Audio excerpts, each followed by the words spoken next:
It was the kind of evening where everything appeared flawless at first glance, almost too perfect to be real. The rehearsal dinner for Madeline's wedding was taking place at one of the most exclusive restaurants overlooking the shimmering lights of New York City.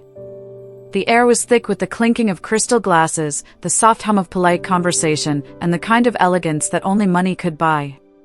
The venue had been transformed into a scene straight out of a Vogue spread, ivory peonies in crystal vases, luxurious silk tablecloths, and the delicate melody of a grand piano filling the air. But as soon as I walked into that room, something was off.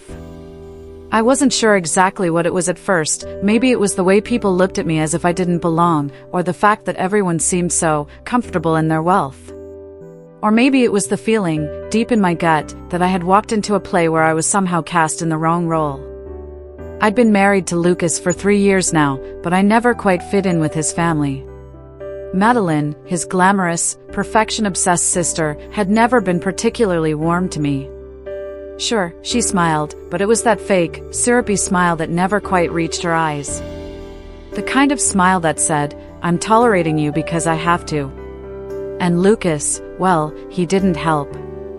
Standing off to the side with a group of his family's business associates, all of them in their sharp suits, discussing the latest stock market trends and swapping insider knowledge, Lucas acted like I didn't even exist. He didn't glance in my direction, not once. He was absorbed in their conversations, oblivious to the way I was feeling, like a stranger at my own dinner. The dinner was supposed to be a celebration, a moment for the families to come together, to toast to the future.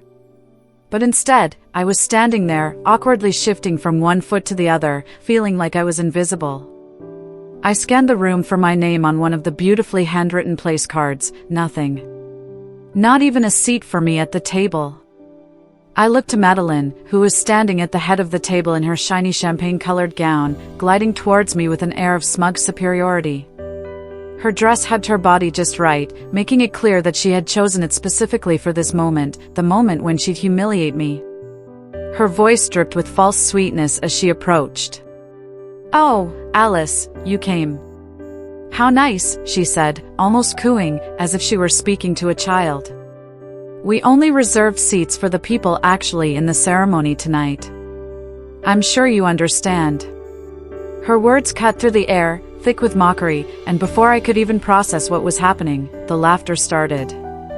Soft, cruel chuckles floated from the group behind her, most of them Madeline's friends from the finance world, people I had never met, and certainly people I didn't care to. They seemed to find the whole thing amusing. Me, standing there, alone, ignored like I wasn't even worthy of a seat at the family table. I turned to Lucas, desperately hoping for some sign that he'd noticed what was happening.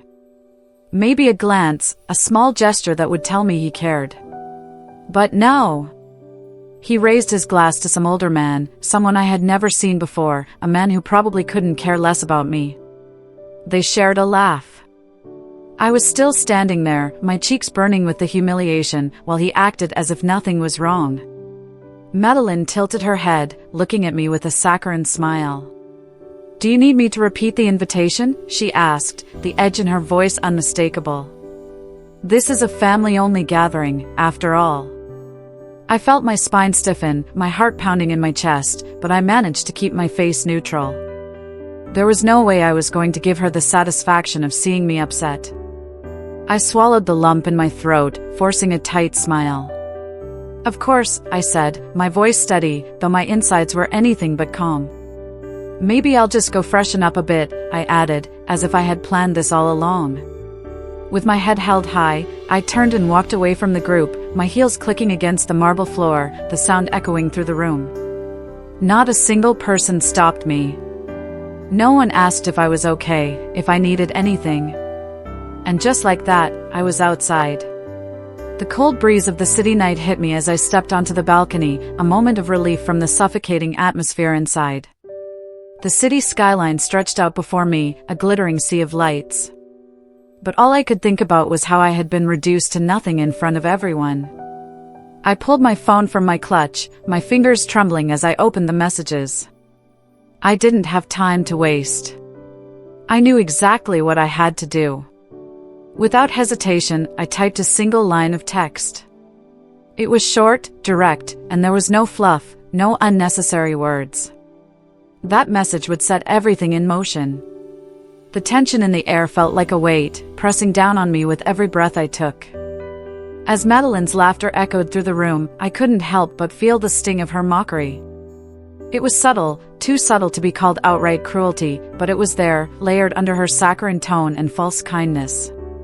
The way she'd made me the subject of her joke in front of her friends, the way she'd made it clear that I was nothing more than an accessory to her perfect world, her perfect, important world.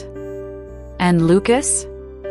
Lucas just stood there, a drink in his hand, smiling like it was just another night out. I looked at him, hoping, praying that he would see what was happening. That he would at least glance my way, offer a small apology, or, dare I hope, step in to defend me. But no! His eyes were locked on his father, chatting with some high-profile investor. He didn't even notice that his wife was being publicly humiliated. He didn't care. His silence hit me harder than any words ever could. How many times had I stood by him when his family made me feel like I didn't belong? How many times had I smiled through their insults, pretending that I was okay? And now, this. In the most important moment of his family's life, when I should have been treated with respect as his partner, I was nothing more than an afterthought, left out in the cold with no seat, no voice, no value. I felt my chest tighten as a cold realization washed over me. Madeline's words and Lucas's indifference were like the final straw. I had put up with her passive-aggressive comments for years. I had stayed silent when she made sly remarks about my career, my background, my family. I had laughed it off when she accidentally forgot to invite me to events. But tonight was different. Tonight, they had crossed a line. This wasn't just a slight against me. This was a statement, you're nothing. You don't matter. And for a moment, I almost believed them. I almost believed that maybe I didn't belong, that maybe I wasn't important enough to be included in their world. But then, as I stood there in the middle of the room, feeling the eyes of strangers on me, something inside me snapped. The vulnerability I had been carrying around for years was replaced with something stronger, something fiercer. Madeline had no idea what she had just done. And Lucas? He had no idea what he was about to lose. I turned my back on the scene, stepping away from the laughter, the whispers, and the judgment. My heels clicked sharply against the marble floor, the sound cutting through the air like a warning. As I walked outside, I didn't look back.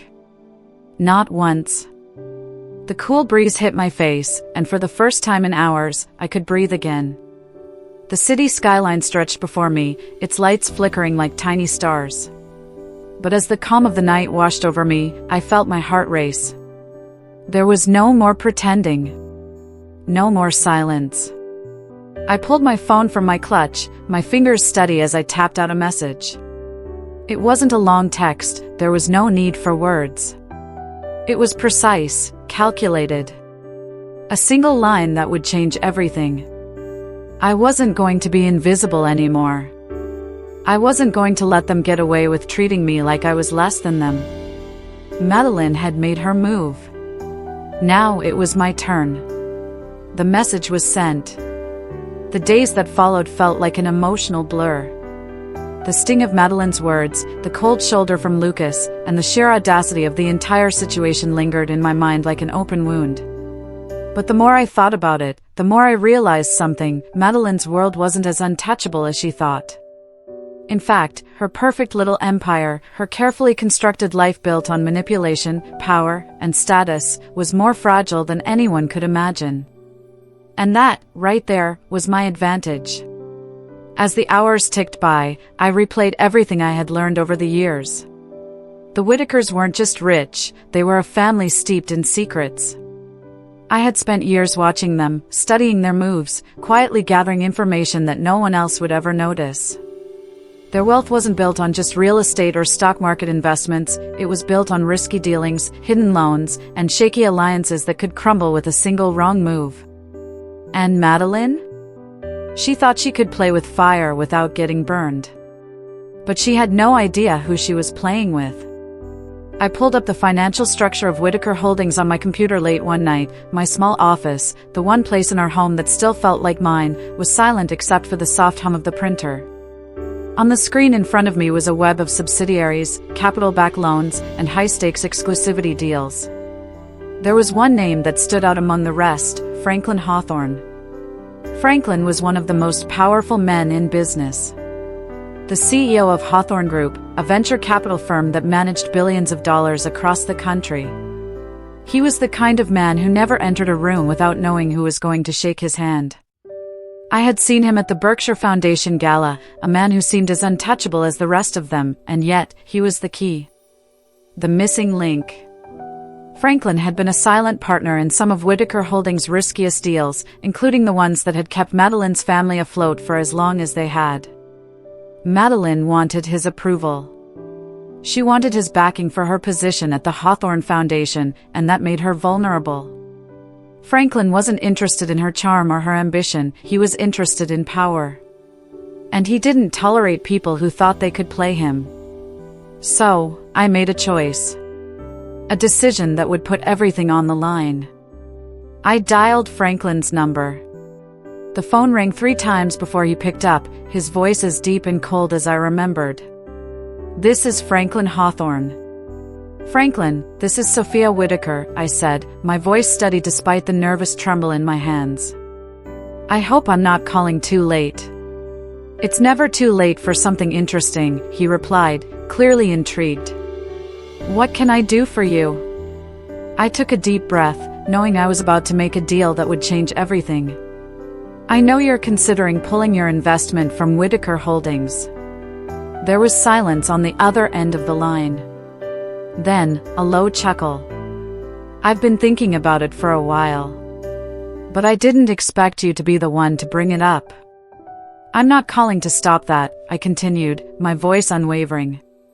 "I'm calling to ask if I gave you a compelling reason, would you be willing to accelerate the process?" I could hear the gears turning in Franklin's mind. "What's your angle, Sophia?" I didn't hesitate. "Madeline. I know she's been playing a game, using you, using your name, and making moves behind your back. She thinks she's entitled to your foundation seat, but she's a liability. She's been putting your investments at risk, and I can prove it." Another long pause. Franklin was quiet, but I could tell I had his full attention. "I'm not just calling to complain," I added, my voice cool. "I'm offering you something. Something that will remove the Whitakers from the equation, permanently." Franklin let out a dry laugh, one that sent a shiver down my spine. "You've got guts, I'll give you that." "I don't need recognition," I said, my hand clenched around the phone. "I need you to act. At the right moment." There was a long, heavy silence, and then he spoke. "I'll call my legal team. If this goes forward, there's no turning back, Sophia." "I'm not looking to take it back," I replied firmly. I hung up the phone, my heart pounding in my chest. I had just made a deal that would take down the Whitaker empire. The weight of it all felt overwhelming, but I wasn't afraid. Not anymore. This wasn't just about revenge. It was about survival. It was about finally taking control of my own story. The next day, I met Natalie for coffee. Her eyes were sharp as she sat down across from me, a knowing glint in her gaze. "He's already spoken with the board," she said bluntly. "Funds will be pulled at exactly 8 p.m. Friday, right when Charles takes the stage to announce their latest deal." I nodded, my mind already racing. That was the night of Madeline's rehearsal dinner. While she and her family would be celebrating their strategic alliance with a new investor, the world they had built would begin to unravel. Natalie leaned forward, her voice low. "This is it, Sophia. The moment you've been waiting for." I didn't smile. I didn't need to. Everything was falling into place. The clock was ticking, and soon, the Whitakers would learn the hard way that nothing, not even their empire, could last forever. The night of Madeline's wedding rehearsal arrived, an event that had been hyped up for months, plastered all over social media, with every detail meticulously planned. For Madeline, it was supposed to be the pinnacle of her life. The moment she and Lucas would join forces, symbolically and literally, in a union that would elevate their status to untouchable heights. The Whitaker name would continue to reign supreme, untarnished and secure. But as I stood in my small apartment in Brooklyn, staring out the window at the city lights below, I couldn't help but feel an overwhelming sense of calm. I was no longer the outsider in Lucas's family. No longer the overlooked wife, the invisible woman standing on the sidelines of their perfect world. No, tonight would be different. Tonight, the curtains would fall on the Whitaker empire.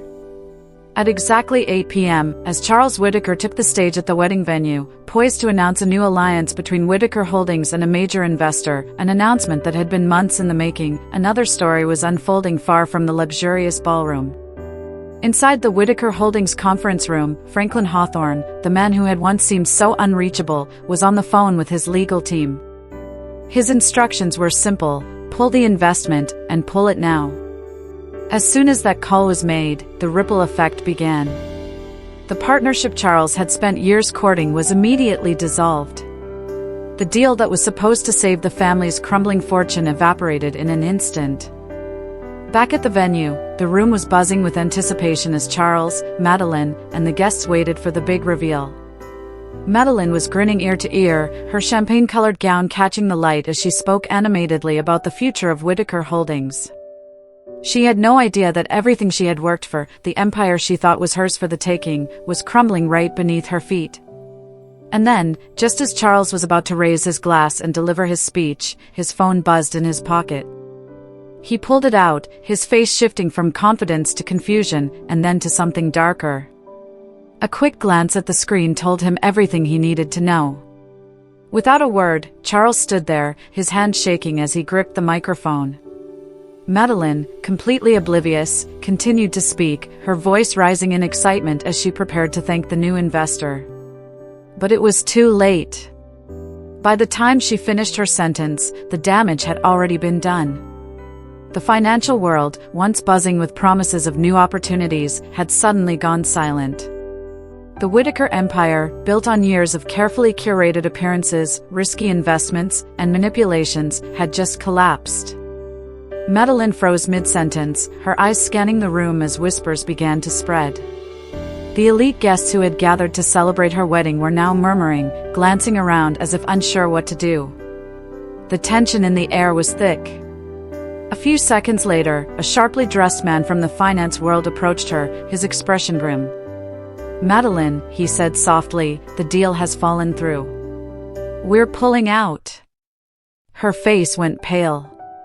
The realization hit her like a punch to the gut. The foundation she had built everything on, the relationships, the deals, the promises, was gone in an instant. Her wedding, once the talk of the town, was now a disaster in the making.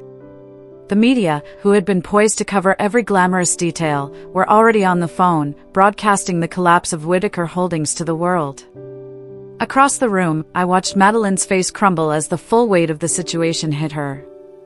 The smile faded, replaced by a deepening panic. But I wasn't there to gloat, no, that would have been too easy. Instead, I stood back, observing the chaos unfold with quiet satisfaction. As Madeline and Charles scrambled to salvage what was left of their reputations, I felt something shift inside me. The years of silent suffering, the years of being overlooked, dismissed, and humiliated, they were over. This wasn't just about taking down the Whitakers. This was about reclaiming my power. The media had already begun to publish the headlines: Whitaker Holdings collapses amid scandal and investment pullback, Madeline Whitaker's wedding ceremony cancelled, family empire in ruins. The once impressive estate, now devoid of the grandeur it had once boasted, became a symbol of the empire's fall. The staff, who had been preparing for the elaborate event, were already dismantling the decorations. The wedding tent, the sparkling chandeliers, the luxury floral arrangements, all of it was gone by sunrise, just like the wealth and power Madeline had taken for granted. The morning after the rehearsal dinner, I sat at home, sipping my coffee, watching the world outside my window. It was a new day, one where I wasn't just Lucas's wife or the woman in the background of a story that wasn't mine. I was the author now. Lucas came home late that night, still smelling like wine and confusion. He entered our apartment, barely looking at me as he closed the door behind him. "What the hell just happened?" he asked, his voice low, laced with frustration and disbelief. "Why did everything just fall apart?" I didn't immediately answer. I simply poured him a cup of tea and slid it across the table. "Do you think you could have seen this coming?" he asked, his voice softening. I never thought it would all end like this. I met his eyes across the table. For the first time in a long time, I wasn't angry, wasn't bitter. I was calm, steady. "I knew," I said softly. "But you didn't. None of you did." For a moment, there was silence. And then, finally, Lucas spoke again, this time with something resembling respect in his voice. "I think I finally understand," he said. "You're not like anyone else in this family. You were the one who saw the cracks. You were the one who didn't ignore them." I nodded, the weight of everything that had happened sinking in. The Whitaker empire was no more, and with it, the person I had once been, quiet, overlooked, and dismissed, was gone too. The Sophia who stood in the shadows had vanished, replaced by someone who knew exactly how to take control. And as the world outside continued on, unaware of the quiet revolution that had just occurred, I knew one thing for sure: I had the last laugh. The days after the collapse of Whitaker Holdings were like a strange, surreal dream, as though the world had suddenly slowed down to a crawl, allowing me to catch my breath. The storm that had rattled through the Whitaker family, leaving nothing but chaos and ruin in its wake, had settled, and I found myself standing on the other side, stronger, more confident, and finally in control of my own destiny. Lucas tried to make sense of everything, but it was clear he had a lot to process. The gleaming facade of the Whitaker family, the one he had been so loyal to, had shattered in the blink of an eye. The world he had known, where status and wealth were everything, was no longer the reality he could cling to. He could no longer pretend that everything was fine, that his family's actions didn't affect the people closest to him. He couldn't ignore the fact that for years, he had been part of a system that dismissed people like me, people who had tried to build something of their own, only to be shoved aside for the sake of power and manipulation. I could see the change in him as the days went on. The first time he truly looked at me, not with pity or guilt, but with respect, was when he sat across from me at the kitchen table. His eyes, which had once been filled with doubt and confusion, now held something different: understanding. "I never saw it before," he admitted one evening, his voice quiet as he reached for his cup of tea. "I never realized how much you've been fighting. I've always been blind to the way my family works, how they use people, how they manipulate everything for their own gain. I thought I was doing what was right, supporting them. But I see it now." And for the first time in years, I realized that he wasn't just apologizing for the past, he was waking up. Lucas wasn't the man I married anymore. The man sitting in front of me was someone who had shed the illusions of his family's power and was beginning to understand that true strength came from honesty, integrity, and respect. While Lucas grappled with his family's actions, I focused on building something for myself, a life rooted in values I could be proud of. I had spent so long waiting for permission to exist in their world, to matter in their eyes. But now, I was taking the reins. I wasn't going to be defined by their expectations, their riches, or their manipulation. I took the leap and started my own financial consulting firm. I had always known the intricacies of the business world, but now, I was applying everything I had learned over the years, everything I had observed from the shadows of the Whitaker family's empire, into something that felt right. Horizon Strategies was born out of that desire to create a business that focused on transparency, ethical practices, and a commitment to helping others who had been overlooked by the corporate giants. It wasn't an easy start.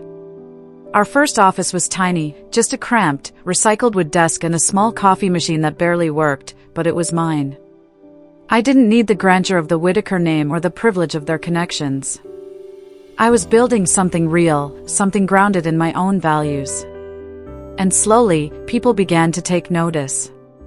We started gaining trust, especially from small businesses, nonprofit organizations, and even tech startups, groups who had always been shut out of the financial world dominated by big corporations. Lucas, meanwhile, found his own path. He resigned from Whitaker Holdings shortly after its final collapse, realizing that his life had been consumed by a toxic family dynamic. He wasn't sure what was next for him, but he knew one thing: he didn't want to be a part of that world anymore. He took a teaching position at a private business school in Brooklyn. It wasn't glamorous, but it gave him a sense of fulfillment, something he had never felt in his years of climbing the corporate ladder. He smiled more, his once distant demeanor warming as he found joy in something simple yet meaningful. We were rebuilding, not just our careers, but our relationship. It wasn't perfect, but it was real. For the first time, I felt like we were both on the same side, supporting each other in a world we were now creating on our own terms. Then came the call from Natalie. I hadn't spoken to her in weeks, but when she invited me to lunch, I knew it was time to reconnect. We met at a small cafe in Brooklyn, and she placed a navy velvet box in front of me. "For my father," she said softly. "He wanted me to give this to you." I opened the box, and inside was a silver fountain pen, its nib etched with intricate patterns. On the inside of the cap, a phrase was engraved: "Patience is a kind of wisdom." I smiled softly, feeling the weight of the gesture. It wasn't just a reward, it was a symbol of everything I had worked for, everything I had proven to myself. I tucked the pen into my coat pocket, not because I needed a reward, but because I knew what it represented.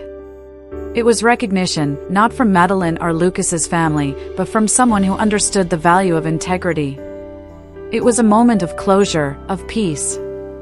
3 weeks later, I returned to the Whitaker estate for the last time. The house, which had once been filled with laughter and luxury, now stood empty and quiet. The movers had already packed up the last of the family's belongings. It was strange, standing there, knowing that everything I had once feared, everything I had once worked so hard to be a part of, was gone. It was no longer mine to chase. I found a mahogany box in Madeline's old bedroom, filled with jewelry, black Tahitian pearl necklaces, an 8-carat emerald ring, sapphire earrings, all symbols of status and wealth that had once been used to manipulate and control. But I wasn't interested in them. I didn't need them. Instead, I took them to the Hope Works Foundation, a scholarship fund for underprivileged children. I didn't keep the jewels. I gave them away, because what Madeline had used to prop up her status, I would use to create something that actually mattered. I walked away from the Whitakers, from their wealth, their deceit, and their toxic world.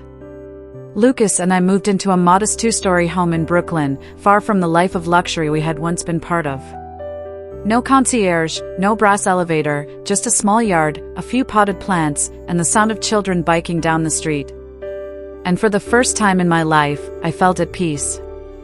I wasn't living under the shadow of Madeline, or her father, or any of the people who had once belittled me. I wasn't trying to earn their approval.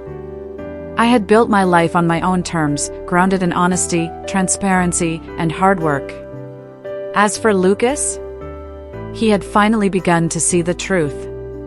He had seen through the facade of his family's empire and realized that true happiness wasn't found in wealth or power, it was found in doing what was right, in living a life of integrity. One evening, as we sat on our tiny second-floor balcony, watching the rain fall softly outside, Lucas leaned over and whispered, "I never thought I'd be happy walking away from that world. But now, I don't think I ever want to go back." I smiled, my head resting on his shoulder. "Neither do I." And that, in the end, was the peace I had been searching for. Not in the riches of the Whitaker empire, not in the recognition of people who didn't care, but in a life built from the ground up, one where I no longer had to ask anyone for permission to exist. Where I could create something meaningful. Something real.